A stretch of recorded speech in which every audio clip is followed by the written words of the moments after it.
Kali ini kita akan membahas tentang tema kesetaraan laki-laki dan perempuan. Dalam tema ini ada beberapa alasan kenapa tema ini menjadi penting kita bahas.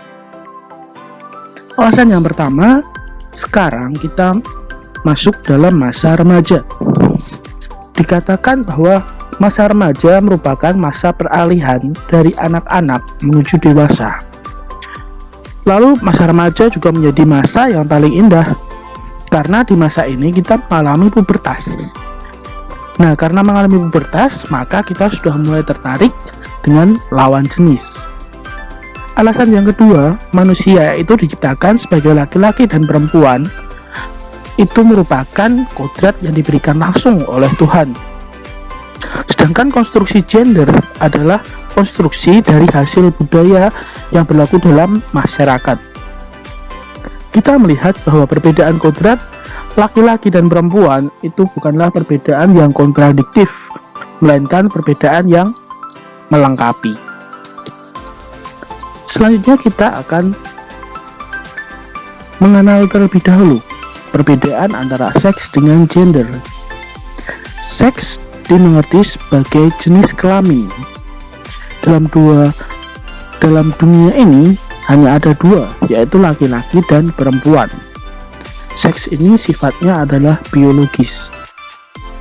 Sedangkan gender dimengerti sebagai seperangkat peran atau perilaku atau kegiatan yang dianggap layak bagi laki-laki atau perempuan. Gender ini dibangun atau muncul atas pandangan sosial yang berlaku dalam masyarakat.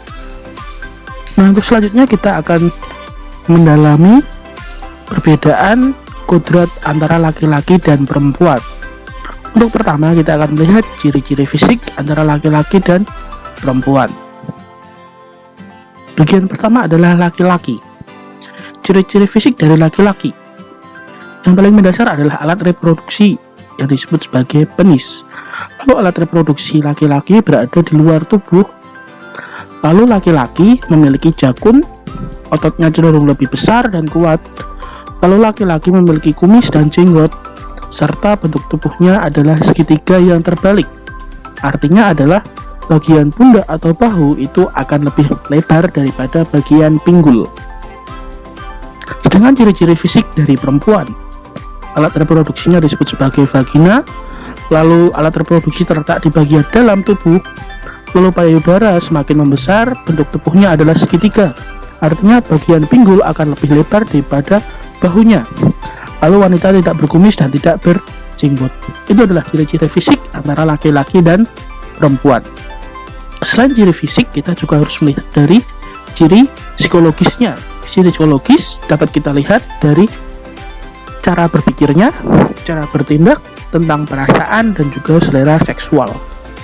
Kita lihat yang pertama, bagian cara berpikir. Perempuan itu cara berpikirnya adalah intuitif, lalu konkret, lalu juga parsial atau mendetail. Maka wanita atau perempuan itu akan lebih teliti dibandingkan laki-laki. Lalu pikiran perempuan itu ke arah keluar, bukan berdasarkan dirinya. Sedangkan laki-laki itu berpikir secara objektif, teoritis, lalu abstrak atau mengglobal atau meluas, lalu terarah kepada dirinya.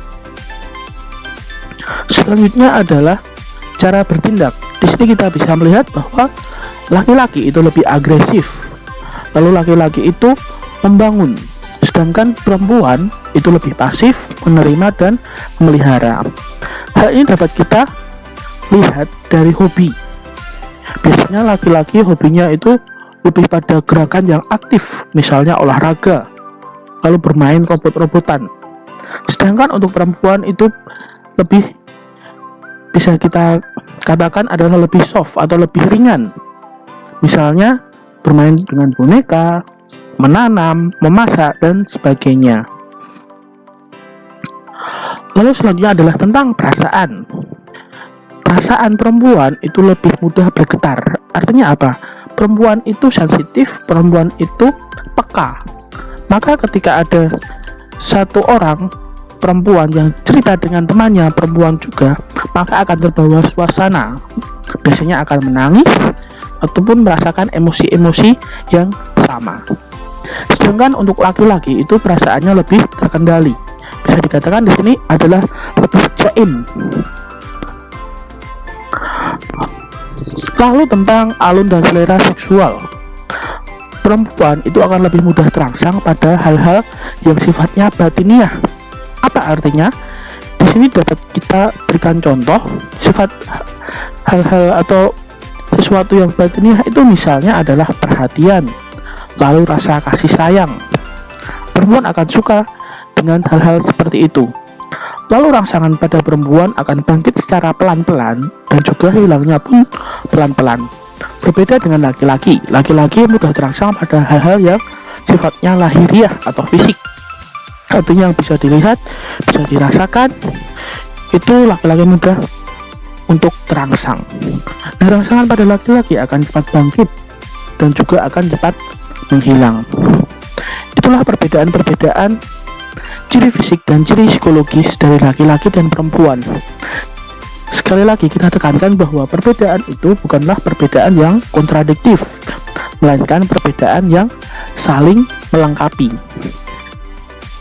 Nah, dari itu bisa kita ambil kesimpulan bahwa perbedaan antara kita manusia, laki-laki dan perempuan itu adalah perbedaan yang merupakan keindahan, saling melengkapi.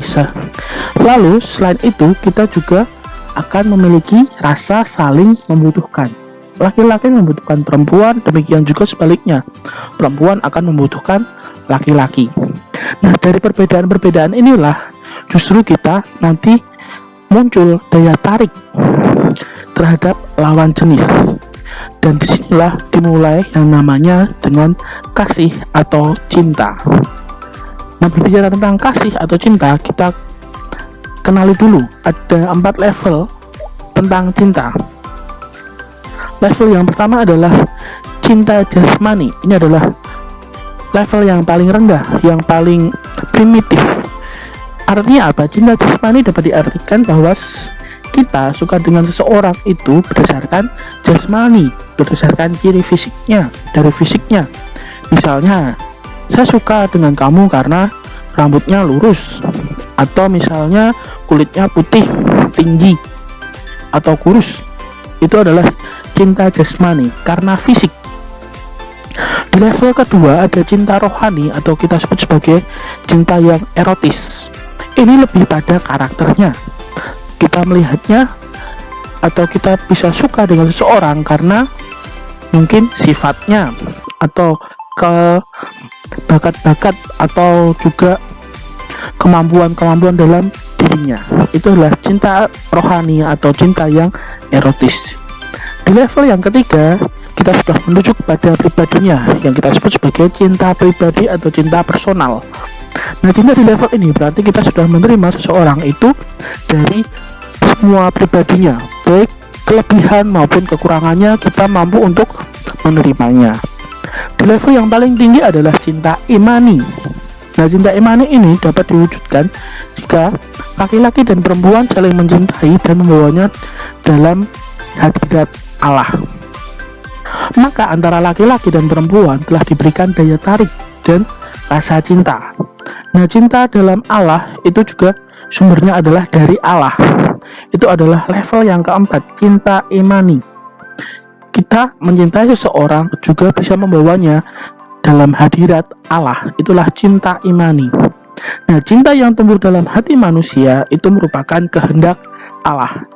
Kenapa disebut sebagai kehendak Allah? Karena kita tidak tahu kita akan jatuh cinta kepada siapa, kita akan suka dengan siapa, kita tidak tahu. Itu adalah rencana dari Allah. Lalu selanjutnya kita akan membahas tentang kesetaraan gender. Nah, kita dalami dulu apa arti gender. Gender merupakan ciri khas yang dikaitkan antara jenis kelamin seseorang dengan peran sosial atau identitasnya dalam masyarakat. Gender ini membedakan peran, fungsi, dan tanggung jawab yang dibangun atas kesadaran sosial dan budaya dan dapat berubah sesuai dengan zaman. Berarti gender ini berkaitan dengan peran laki-laki dan peran perempuan dalam kaitan hubungan sosial dan budaya. Tentu perubahan gender ini akan mengalami perubahan seturut dengan perubahan waktu. Nah, kita baca terlebih dahulu dasar biblis tentang kesetaraan gender. Kita ambil dari Kitab Kejadian bab 2 ayat 18 sampai 23. Tuhan Allah berfirman, "Tidak baik kalau manusia itu seorang diri saja. Aku akan menjadikan penolong baginya yang sepadan dengan dia." Lalu Tuhan Allah membentuk dari tanah segala binatang hutan dan segala burung di udara. Dibawanyalah semuanya kepada manusia itu untuk melihat bagaimana ia menamainya. Dan seperti nama yang diberikan manusia itu kepada tiap-tiap makhluk yang hidup, demikianlah nanti nama makhluk itu. Manusia itu beri nama kepada segala ternak, kepada burung-burung di udara, dan kepada segala binatang hutan. Tetapi baginya sendiri ia tidak menjumpai penolong yang sepadan dengan dia. Lalu Tuhan Allah membuat manusia itu tidur nyenyak. Ketika ia tidur, Tuhan Allah mengambil salah satu rusuk daripadanya, lalu menutup tempat itu dengan daging. Dan dari rusuk yang diambil Tuhan dari manusia itu dibangunnyalah seorang perempuan, lalu dibawanya kepada manusia itu. Lalu berkatalah manusia itu, "Inilah dia, tulang dari tulangku dan daging dari dagingku. Ia akan dinamai perempuan, sebab ia diambil dari laki-laki." Nah, itulah dasar biblis dari kesetaraan atau kesederajatan gender antara laki-laki dan perempuan. Dari bacaan ini kita bisa melihat bahwa perempuan adalah teman yang sepadan. Perempuan dijadikan penolong bagi laki-laki. Tadi di bagian awal dikisahkan bahwa Allah itu menciptakan segala binatang. Ada yang di darat, ada yang di laut, ada yang di udara. Tetapi semuanya itu tidaklah sesuai, tidak sepadan dengan manusia, tidak sepadan dengan laki-laki. Maka Allah membuatnya perempuan. Nah, di sini ada dua kata kunci. Yang pertama adalah penolong, dan yang kedua adalah rekan atau teman yang sepadan. Apa yang dimaksud dengan penolong? Penolong di sini dapat diartikan atau dapat dimaknai bahwa antara laki-laki dan perempuan itu semartabat. Antara laki-laki dan perempuan itu sama, sederajat. Hanya yang membedakan adalah tugas dan fungsinya. Karena sebagai penolong, maka perempuan harus berani untuk menolong, berani untuk membantu laki-laki. Demikian juga sebaliknya. Lalu rekan sepadan. Rekan sepadan, kata sepadan di sini bisa diartikan sebagai kesamaan harkat dan martabat. Jadi laki-laki dan perempuan itu diciptakan bukan sebagai tuan dan hamba, bukan sebagai atasan dan bawahan, tetapi sebagai teman yang sepadan, yang sama, martabatnya sama. Lalu selanjutnya laki-laki dan perempuan adalah sederajat. Di sini dalam kitab Kejadian 2 ayat 22 dikisahkan bahwa tadi Allah membuat manusia itu menjadi tidur dan mengambil tulang rusuk. Apa yang dimaksud dengan tulang rusuk? Kenapa tulang rusuk? Tulang rusuk itu berada di tengah bagian tubuh manusia. Artinya sama.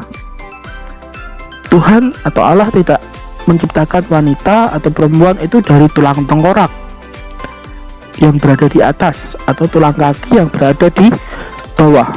Tetapi Tuhan itu mengambil atau menciptakan perempuan itu dari tulang rusuk. Artinya laki-laki dan perempuan itu sama tinggi, tidak ada yang lebih rendah atau tidak ada yang lebih tinggi, tapi martabatnya itu sama. Lalu kalau kita bisa melihat, tulang rusuk itu fungsinya dalam organ manusia adalah untuk melindungi bagian-bagian vital atau bagian-bagian penting dari kehidupan manusia. Ada melindungi jantung, usus, lambung, paru-paru, dan sebagainya. Demikian juga seorang laki-laki juga harus melindungi perempuan. Nah, kita lihat kembali tentang kisah penciptaan. Manusia itu diciptakan sebagai citra Allah, baik laki-laki maupun perempuan. Kita adalah gambaran Allah yang ada di dunia. Maka kita harus menggambarkan atau mencerminkan kebaikan-kebaikan dari Allah. Berkaitan dengan alam ciptaan, manusia dianugerahi kepercayaan dan kesempatan untuk ambil bagian dalam karya keselamatan. Artinya kita diberi kuasa untuk menguasai seluruh alam ciptaan. Tadi dalam kitab Kejadian juga dikatakan bahwa Allah membawa binatang-binatang itu kepada manusia. Artinya kita juga diberikan kuasa atas seluruh isi dari alam ciptaan, menguasai seluruh dunia. Tapi menguasai di sini bukanlah dalam arti yang negatif. Menguasai dapat diartikan sebagai kita menggunakan dengan bijak dan harus melestarikannya. Berkaitan dengan kodrat manusia, manusia dipanggil untuk membangun persekutuan atau yang kita kenal sebagai komunion dan bekerja sama dalam pengelolaan dunia. Di sini tidak akan bisa terwujud pengelolaan dunia dan kerjasama tidak akan bisa terwujud jika manusia laki-laki dan manusia perempuan itu tidak saling mencintai. Maka cinta itu sangat dibutuhkan. Lalu bagaimana pandangan masyarakat tentang gender? Kita mengenal ada istilah patriarki atau budaya patriarki. Budaya patriarki adalah budaya yang menganggap bahwa laki-laki itu lebih tinggi dan mendapatkan kesempatan yang lebih dibandingkan dengan perempuan. Misalnya dalam hal pendidikan, dalam hal sebagai pemimpin dan sebagainya. Nah, dari budaya-budaya inilah muncul yang namanya diskriminasi gender. Namun sekarang kita juga mengenal yang namanya KKG atau kesetaraan dan keadilan gender. Kita mengenal juga ada namanya emansipasi wanita. Nah, KKG ini merupakan sebuah gerakan untuk mengembalikan martabat perempuan sebagai manusia yang utuh. Jadi tidak ada perbedaan antara laki-laki dan perempuan, itu martabatnya sama. Maka antara laki-laki dan perempuan memiliki hak yang sama. Yang membedakan apa? Yang membedakan adalah perbedaan kodrati tadi, dari ciri-ciri fisik dan ciri-ciri psikologisnya. Namun kita harus ingat perbedaan itu bukan untuk berlawanan, tapi untuk saling melengkapi. Maka budaya patriarki itu harus dihilangkan. Jangan sampai budaya patriarki itu terus-menerus menjadi kebiasaan dalam masyarakat. Nah, kita harus menjunjung tinggi yang namanya KKG tadi, kesetaraan dan keadilan gender. Karena apa? Karena tidak ada perbedaan status sosial dan budaya antara laki-laki dan perempuan. Laki-laki dan perempuan adalah mitra yang saling melengkapi. Kita ingat, laki-laki membutuhkan perempuan, perempuan juga membutuhkan laki-laki. Maka perbedaan itu hanya terletak pada kodrat secara biologis. Tetapi dalam martabat laki-laki dan perempuan itu adalah sama. Tidak ada yang lebih tinggi dan tidak ada yang lebih rendah.